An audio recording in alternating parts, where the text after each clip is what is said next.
तो मेरे प्यारे बच्चों कैसे हैं, उम्मीद करते अच्छे होइएगा। अगर आप क्लास 10th में हैं तो ये वीडियो आपके लिए है। कल की क्लास में हम यहाँ तक देख चुके थे, लेकिन इससे पहले अगर ये वीडियो अगर देखने से पहले अगर वो वीडियो ज़रूर देखिएगा जो समास का हम शुरू किए वहाँ से देखिएगा, क्योंकि समास बहुत ही आपका इंपॉर्टेंट टॉपिक है। वहाँ से आप जरूर देखिए, वो देखने के बाद यहाँ पर जरूर देखिएगा, ठीक है ना। तब आपको साथ में क्या है दोनों समझ में जरूर आएगा। चलिए शुरू करते हैं। आपका चौथा आपका है पढ़ना है। हाँ, चौथा पढ़ा चुके थे, पाँचवा की तरफ चलते हैं। पाँचवा आपका है ना क्रमधारय समास। क्रमधारय समास किसको कहते हैं? तो क्रमधारय समास का मतलब होता है जिस समास का बाद का पद है, उत्तर पद क्या होता है, प्रधान होता है, उसी को क्या बोलते हैं हम क्रमधारय समास कहते हैं। और उसमें होता क्या है कि दोनों में पद में विशेषण विशेष या उपमान या उपमा दिया जाता है, मतलब कि किसी के जैसा, मतलब है जो या के समान लगा रहता है। क्या रहता है? इसमें एक ट्रिक भी है कि विग्रह करने पर क्या आता है, विग्रह जब अलग अलग पद को करेंगे तो आपको है जो या के समान लगा रहता है। याद रखिए क्या रहता है, क्रमधारय समास को पहचानने का है, उसको विग्रह करेंगे। विग्रह करेंगे तो क्या आएगा, है जो या तो के समान आता है, ठीक है ना। तो याद देखिए आपके ऑप्शन क्वेश्चन है नीलकमल। नीलकमल क्या है? नीला है जो कमल। क्या होगा? नीला, नीला है जो कमल। क्या होगा? नीला है जो कमल, ठीक है ना। विग्रह करेंगे, आपका कि विग्रह करने पर क्या आता है जो आएगा या तो के समान लगा रहता है, ठीक है ना। उसके बाद देखेंगे चरण कमल। क्या है? चरण कमल, मतलब चरण कमल का मतलब होता है कि कमल के समान चरण। क्या है? कमल के समान चरण। क्या होगा? कमल के समान चरण। दूसरा है काली मिर्च। काली मिर्च यानी काली है जो मिर्च। क्या होगा? काली है जो मिर्च। काली है जो मिर्च, ठीक है ना। उसके बाद आगे देखेंगे हम परमेश्वर। परम है जो ईश्वर। परम है जो, बता ही दे कि है जो आएगा या तो के समान है, उसके हिसाब से आप पता कर लीजिए कि वो क्या है, बहुब्रीहि है कि क्रमधारय। बहुत सारे बच्चों को क्रमधारय में बहुब्रीहि में क्या होता है, प्रॉब्लम होता है। तो परमेश्वर, परम है जो ईश्वर, परम है जो ईश्वर, ठीक है ना। तो परमेश्वर। इसके बाद महात्मा। क्या होगा? महान है जो आत्मा। क्या होगा? महान, महान है जो आत्मा। क्या होगा? महान है जो आत्मा, राइट। उसके बाद है पीताम्बर। पीत है जिसका अंबर। पीत है जो अंबर। पीत है जो अंबर, ठीक है ना। क्या होगा? पीत है जो अंबर। उसके बाद इसमें ये है, यही है आपका क्या है, क्रमधारय समास ही का है, मतलब है जो या के समान लग रहा था उसको क्या मानेंगे हम, उसको क्रमधारय समास मान कहते हैं, ठीक है ना। लेकिन पीताम्बर आपको जो देखिएगा, इस पर हच मार लीजिए। पीताम्बर क्या है? पीताम्बर हो गया और नीलाम्बर, ये दोनों जो शब्द है ना, ये है आपका क्रमधारय भी है और बहुव्रीहि समास भी आता है। ये दोनों का आगे भी पढ़ेंगे। ये दोनों जो है ना पीताम्बर नीलाम्बर, क्योंकि अगर दोनों रहेगा, क्रमधारय रहेगा, बहुव्रीहि रहेगा, तो ज़्यादा किसको प्रीफर देना है, तो बहुव्रीहि को देना है, क्योंकि इसका तीसरा अर्थ निकलता है ना। कृष्ण जी को पीताम्बर कहा जाता है। नीलाम्बर, नीला है जिसका अंबर, नीला है जिसका अंबर। आगे देखते हैं, छठा देखते हैं क्या चीज़, बहुव्रीहि समास। क्या है? बहुव्रीहि समास। इसमें क्या होता है इसका डिफिनेशन, तो ऐसा समास मतलब जिस समास का कोई भी पद क्या है, प्रधान नहीं होता। इसमें कोई भी पद प्रधान नहीं होता है। उसके बाद है कि दोनों पदों को मिलाकर किसी अन्य पद की ओर क्या करता, संकेत करता, मतलब कि दो पद के मिलाकर मतलब कि तीसरा कोई अर्थ निकलता है, उसका अलग मीनिंग निकलता है। ऐसा शब्द जिसका मीनिंग क्या निकले, तीसरा कोई निकलता, अलग निकलता, उसी को क्या बोलते हैं, बहुव्रीहि समास कहते हैं। तो देखिए दशानन अगर बोलते हैं तो दशानन मतलब क्या होता है, रावण के अर्थ में। क्या होता है? रावण के लिए बोलते हैं, रावण के लिए होता है। दशानन किसके लिए प्रयोग करते हैं? रावण के अर्थ में करते हैं ना। नीलांबर है, नीला है जिसका अंबर। नीलांबर किसको बोलते हैं? तो नीलांबर बोलते हैं आपको, नीला है अंबर, नीलांबर बोलते हैं आपको, है ना, कृष्ण भगवान को बोलते हैं। क्या बोलते हैं? कृष्ण भगवान को बोलते हैं, कृष्ण भगवान, है ना। चतुर्मुख, चतुर्मुख किसको कहते हैं? ब्रह्मा जी को कहते हैं। किसको कहते हैं? ब्रह्मा जी को कहते हैं। इसके बाद लंबोदर किसको कहते हैं? गणेश जी को कहते हैं। किसको कहते हैं? गणेश जी को लंबोदर कहते हैं। नीलकंठ किसको कहते हैं? भगवान शंकर को बोलते हैं। किसको बोलते हैं? भगवान शंकर जी को बोलते हैं, ठीक है ना। और बिना पानी किसको बोलते हैं? तो सरस्वती जी को बोलते हैं। किसको बोलते हैं? सरस्वती, सरस्वती, सरस्वती जी को लिए बोलते हैं, ठीक है ना। इसके बाद चंद्रशेखर, जिसके शिखर पर क्या हो, चंद्र हो, तो किसे कहा गया है, तो भगवान शंकर जी को बोला गया है। किसे बोला गया है, शंकर भगवान को कहा जाता है। तो देखिए ये जितना जो शब्द देख रहे हैं, मतलब जिस समास का कोई भी पद ये प्रधान नहीं है, लेकिन इसका मतलब तीसरा निकलता है।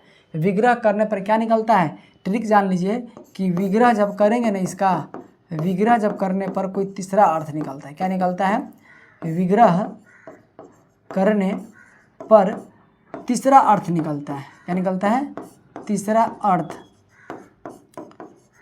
अर्थ निकलता है, ध्यान रखिएगा। सब इस तरह से पंकज, पंकज क्या हो जाएगा, पंकज बताइए, पंकज जो शब्द है, पंकज मतलब क्या होता है, कमल के लिए प्रयोग करते हैं। किसके लिए प्रयोग करते हैं, कमल के लिए। तो इतना समझ लीजिएगा कि बहुब्रीहि कहते हैं किसको, कि जो ऐसा नाम लेंगे, ऐसा पद बोलेंगे जिसका मतलब क्या है, कोई तीसरा निकलता है, उसी को क्या बोलेंगे, बहुब्रीहि। क्रमधार मतलब क्या होता है कि उसके समान, के समान विशेषता विशेषण बताता है, या उसके जैसा, के समान या है जो, तो उसको हम क्या बोलेंगे, मतलब क्रमधारय समास बोलते हैं। लेकिन दोनों जानने से इसके आप एक जगह है, आप देख लीजिए क्या है, आप इसका स्क्रीनशॉट लेना चाहते हैं तो स्क्रीनशॉट आप ले सकते हैं। क्या है, समास में अव्ययीभाव समास, तत्पुरुष, द्विगु, द्वंद्व, क्रमधारय, बहुब्रीहि। एक बार फिर से एक बार देख लीजिए।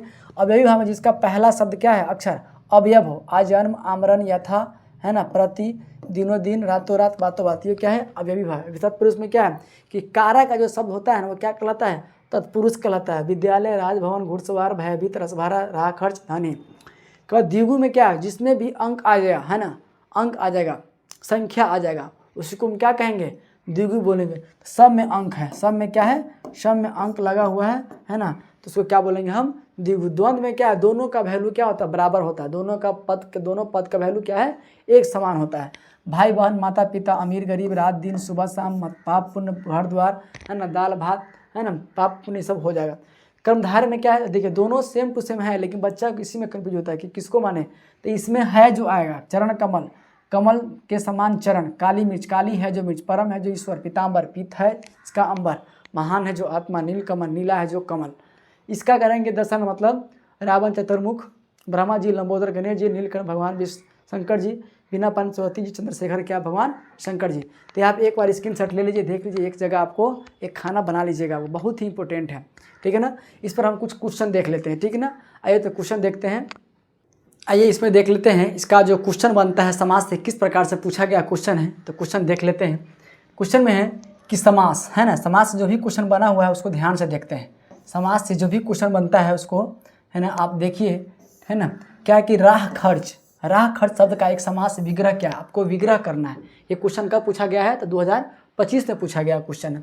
राह खर्च के लिए विग्रह क्या होगा, तो राह खर्च के लिए क्या होगा, राह से खर्च नहीं, राह में खर्च नहीं, राह के लिए खर्च होगा। क्या होगा, राह के लिए खर्च क्या होता है, राह खर्च होता है। दूसरा है शरणागत, मतलब शरण में आगत, शरण में आगत, क्या होगा, में आगत।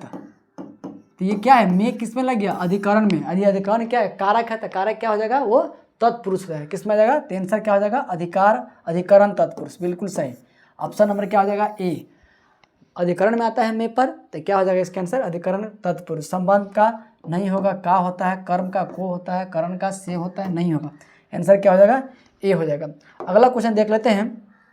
समक्ष शब्द किस समास को उदाहरण, समक्ष, तो समक्ष जो होता है, समक्ष जो शब्द है किस समास को उदाहरण, द्विगु में नहीं, संख्या नहीं है, द्वंद्व में भी दोनों बराबर है नहीं, तत्पुरुष, है ना, समक्ष, तो अवयवी भाव समास है। क्या है आपका, अवयवी भाव समास है। समक्ष कैसा समास है, तो अवयवी भाव समास है। अगला है दोपहर, यानी दोपहर होना चाहिए शब्द किस समास को उदाहरण है, तो दोपहर, यानी दू है, क्या है दू, तो दू तो अक्षर अंक है, तो क्या होगा वो आपको द्विगु समास होगा।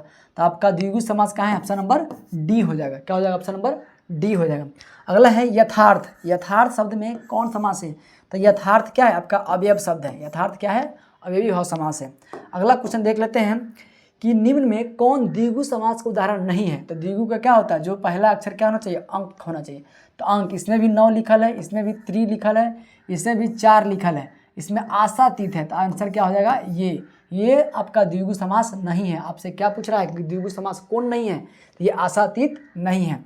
नवरत्न मतलब 9 का बोध हो रहा है, इसमें 3 का बोध हो रहा है, इसमें 4 का बोध हो रहा है, इसलिए ये सब अंक में आ गया, तो ये है, लेकिन ये आशातीत नहीं है। जिसमें पूर्व पद की प्रधानता हो और समास पद क्या है, अवयव हो। क्या होना चाहिए, अवयव शब्द है, अवयव है, क्या होगा, अवयव है तो अवयवी भाव समास होगा। क्या होगा, अवयवी भाव समास हो जाएगा। सारा क्वेश्चन पूछा गया है। रोगग्रस्त, रोग से ग्रस्त कौन समास है, तो रोग से ग्रस्त, से किस में आता है, तत्पुरुष में आता है। से जितना भी कारक का जो विभक्ति चिन्ह है अगर किसी में भी आ गया तो उसको हम क्या मानेंगे, तत्पुरुष समास मानते हैं। तो रोगग्रस्त, रोग से ग्रस्त, तत्पुरुष समास हो जाएगा, ठीक है ना। अगला क्वेश्चन देख लेते हैं कि त्रिपाद है ना, त्रिपाद में कौन समास है। त्रि मतलब तीन हो गया, तो जब ये तीन आ गया तो क्या मानेंगे उसको हम, तीन जब ही आ गया, अंक आ गया तो उसको मानेंगे हम द्विगु समास। क्या मानेंगे हम, द्विगु समास मानेंगे। परमेश्वर, परम है जो ईश्वर, है जो किस में आता है, कर्मधारय में आता है। किस में आता है जो कर्मधारय में आता है। शिव पार्वती, शिव और पार्वती, शिव पार्वती मतलब क्या होता है, शिव और पार्वती दोनों का वैल्यू है, दोनों का वैल्यू किस में आता है, द्वंद्व समास में आता है। किस में आता है, द्वंद्व समास में आता है।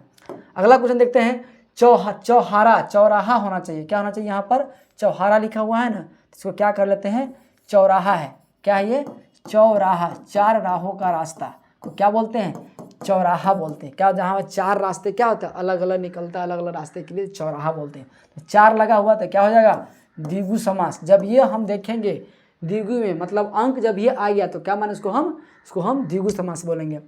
भाई बहन, भाई और बहन दोनों का बराबर वैल्यू है तो क्या होगा आपका द्वंद्व समास। क्या हो जाएगा आपका द्वंद्व समास। दिनानुदीन, दिनानुदीन मैंने दीने के क्या कर दिया, दो बारी कर दिया, दिनानुदीन, दिनों दिन, तो कैसा समास है वो, अव्ययी भाव समास है। कैसा है, अगर एक ही शब्द अगर दो बारी रिपीट होता है तो उसको क्या बोलते हैं, अव्ययी भाव समास बोलते हैं, ठीक है ना। दिनों दिन, बातों बात, लातों लात, हाथों हाथ, रातों रात, इस प्रकार से क्या हो जाएगा, अव्ययी भाव समास। सज्जन शब्द कौन समास है, सज्जन, जो व्यक्ति सज्जन है। क्या है, सज्जन, सज्जन शब्द कौन समास है, जो व्यक्ति क्या, जन सज्जन है जो सज्जन, तो है जो क्या है, कर्मधारय समास में आएगा। किस में आएगा, सज्जन किस में आएगा, कर्मधारय समास में आएगा। यथा साध्य, यथा क्या होता है, यथाशक्ति, यथा संभव, है ना, ये सब जो होता है आपका यथा शब्द जो है ना, यथा आपका अव्ययी भाव होता है। क्या होता है, अव्ययी भाव होता है। आंसर क्या हो जाएगा आपका, आंसर बी हो जाएगा, अव्ययी भाव समास। अगला क्वेश्चन देख लेते हैं, है ना। पंकज, पंकज में कौन समास है, पंकज का मतलब कोई तीसरा निकलता है। पंकज का मतलब होता है कमल, पंकज का मतलब क्या होता है, कमल। तो बताए होंगे हम बहुब्रीहि में जब ये कोई तीसरा अर्थ निकल गया, दशानन, गजानन, लंबोदर, है ना, बिना पानी, इस प्रकार से शब्द होता है, क्या होता है, बहुब्रीहि। तो पंकज क्या आपका बहुब्रीहि समास है, पंकज क्या आपका बहुब्रीहि समास है। किस समास में पहला पद अवयव होता है, तो अव्ययी भाव समास में क्या होता है, पहला पद अवयव, तो अवयवी भाव समास हो जाएगा। क्या हो जाएगा, अवयवी भाव समास हो गया। धर्माधर्म, धर्म और धर्म, धर्माधर्म में क्या होता है, धर्म और धर्म होगा, है ना। तो इस ये कहिएगा दो बारी आ गया है तो ऐसा बात नहीं है, अगर होता तो अवयवी भाव रहता है, अवयवी भाव तो है नहीं, इसमें क्या होगा, धर्माधर्म, धर्म और धर्म, तो क्या होगा, दोनों हो गया आपको, तो द्विगु नहीं हो, द्वंद्व में होगा, द्वंद्व होगा, धर्म और धर्म, धर्माधर्म होता है, धर्म और धर्म, तो क्या होगा, धर्माधर्म। आंसर क्या हो जाएगा, अभी नहीं है तो क्या मानेंगे इसको हम द्वंद्व ही मानेंगे। अगला क्वेश्चन, अगला है प्राप्तांक में कौन समास है, तो प्राप्तांक, प्राप्तांक तो द्वंद्व होगा नहीं, तत्पुरुष होगा नहीं, द्विगु होगा नहीं, संख्या है नहीं, तो क्या होगा प्राप्तांक आपका अव्ययी भाव समास होगा, ठीक है ना। त्रिफला में समास बताइए, त्रिफला मतलब तीन की बात हो रहा है, अंक की बात हो रहा है, तो अंक किस में आता है, द्विगु में आता है। किस में आता है, अंक द्विगु में आता है, ध्यान दीजिएगा, ठीक है ना।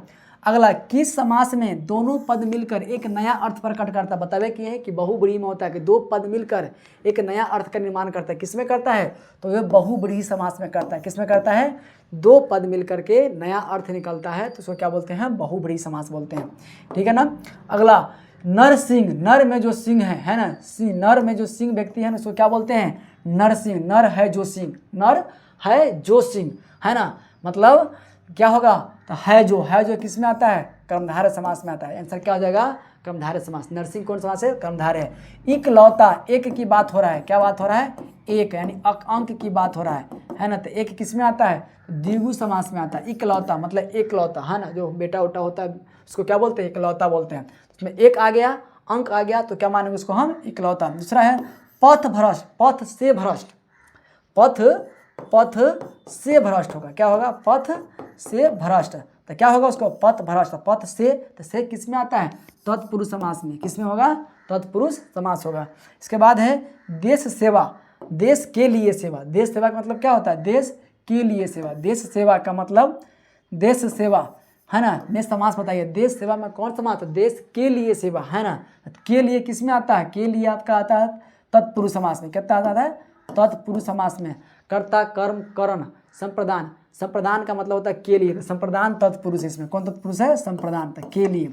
अगला है निर्धन, जो व्यक्ति निर्धन है ना, तो निर्धन बहुब्रीहि तो होगा नहीं, द्वंद्व होगा नहीं है ना, तत्पुरुष निर्धन, निर्धन भी नहीं हो, तत्पुरुष भी नहीं होगा तो कर्मधारय होगा है ना। क्या है, जिसके पास धन नहीं है उसको क्या बोलते हैं, निर्धन बोलेंगे। क्या होगा, तो निर्धन, ठीक है ना। अगला महात्मा, महान है जो आत्मा, महान है जो आत्मा, तो महान है जो किस में आता है, कर्मधारय में आता है। किस में आता है, महान है जो आत्मा, उसको क्या बोलते हैं, महात्मा। तो अब उसको विग्रह करें तो क्या आता है, जो लगा लाता है, तो आपका आंसर क्या हो जाएगा, कर्मधारय हो जाएगा। अगला क्वेश्चन, अगला है इनमें से किस शब्द में कर्मधारय समास नहीं है, इनमें से किस शब्द में कर्मधारय समास नहीं है। तो कर्मधारय का क्या बताए हुए हैं कि है जो या तो के समान, तो कीजिए, भारतवासी है ना, महाजन महान है जो जन, पीताम्बर पीत है जो अंबर, परमेश्वर परम है जो ईश्वर, तो ये भी है समास, ये भी है आपका कर्मधारय। महाजन भी आपका है क्या चीज, कर्मधारय, लेकिन भारतवासी आपका नहीं है। तो आपसे पूछ रहा है कि नहीं वाला कौन नहीं है, तो आपका भारतवासी समास है ना, कर्मधारय समास नहीं है। लेकिन ये तीनों आपका कर्मधारय समास है। तीनों का विग्रह कीजिएगा, है जो या के समान, तो आता है। इसका कुल श्रेष्ठ, कुल में जो श्रेष्ठ होता है ना उसको क्या बोलते हैं, कुल श्रेष्ठ। वंश में जो श्रेष्ठ होता है, सबसे अच्छे इंसान उत्तम, उसको क्या बोलते हैं, कुल श्रेष्ठ बोला जाता है। तो कुल में श्रेष्ठ, तो में किस में आता है, तत्पुरुष में आता है, अधिकरण तत्पुरुष, यानी सीधा तत्पुरुष आपका आंसर हो जाएगा, ठीक है ना। सत सही मतलब सात की बात हो रहा है, किसका बात हो रहा है, सात की। तो अंक आ गया, तो अंक आ गया तो कौन समास, द्विगु समास। अंक जब ये आ गया तो कौन समास, द्विगु समास, याद रखिएगा। अगला क्वेश्चन है, अगला है कि दीर्घायु में कौन समास है, दीर्घायु है ना, दीर्घ आयु मतलब जिसका आयु क्या हो, दीर्घ हो, जिसका आयु लंबा हो, दीर्घ आयु। तो दीर्घ आयु द्वंद्व होगा नहीं, तत्पुरुष होगा नहीं, इसके बाद द्विगु में संख्या है नहीं, तो क्या हो जाएगा, दीर्घायु। जिसका आयु क्या है, विशेषता बता रही, जिसका आयु क्या है, लंबा हो, दीर्घ आयु मतलब हो क्या होगा, कर्मधारय। पंचानन में समास बताइए, पंचानन, पाँच की बात हो रहा है, पाँच आनन है ना, पंचानन किसमें होगा, द्विगु में होगा। संख्या आ गया तो पंचानन में क्या होगा, द्विगु समास होगा। इसका त्रिनेत्र, बहुत सिंपल है, बताइए आप लोग जवाब दीजिए, कमेंट करिए त्रिनेत्र में कौन समास होगा। अगर आप पढ़े हैं इसका जवाब आपको खुद देना है, कमेंट कीजिए। अगर आप जानते हैं त्रिनेत्र का जवाब दीजिए कमेंट में, क्या होगा त्रिनेत्र में, क्या होगा जवाब दीजिए, है ना। त्रिलगल है, तीन लगल है, तीन किस में लगता है आपको पता होना चाहिए, आप पूरा देखे हैं, आपको मालूम होना चाहिए कि त्रिनेत्र में क्या लगा है, कौन समास है इसमें, क्योंकि अंक लगा, इसको हम बताएंगे नहीं। अगर आप जानते हैं तो आप कमेंट कीजिएगा, ठीक है ना। इसके बाद हम जस्ट लाने वाले हैं आपका कारक। कारक बहुत ही इंपॉर्टेंट है ना, कारक से ही बहुत सारा क्वेश्चन बनता है। आप कारक को भी अच्छी तरह से देखिएगा, लेकिन इसमें दो पार्ट हम बना दिए, ठीक है ना। किसी कारण बस क्या है, दो पार्ट बना दिए हैं, आप दोनों पार्ट को जरूर देखिएगा। आप दोनों को अच्छी तरह से देखिएगा, और कोई भी आप किताब बना कर देखिएगा आपसे बन जाएगा, लेकिन अच्छा से देखिएगा तब। आप किसी भी एग्जाम की तैयारी कर रहे हैं, चाहे कोई भी है, मैट्रिक में है, इंटर में, 12th में है, चाहे 9th में, सबके लिए बहुत ही जरूरी है। बहुत सारे बच्चों को इसमें कंफ्यूजन होता है, तो इसको जरूर देखिएगा। यहाँ तक देखने के लिए सही बच्चों को बहुत बहुत धन्यवाद। मिलते हैं अगले वीडियो में, तब तक के लिए धन्यवाद।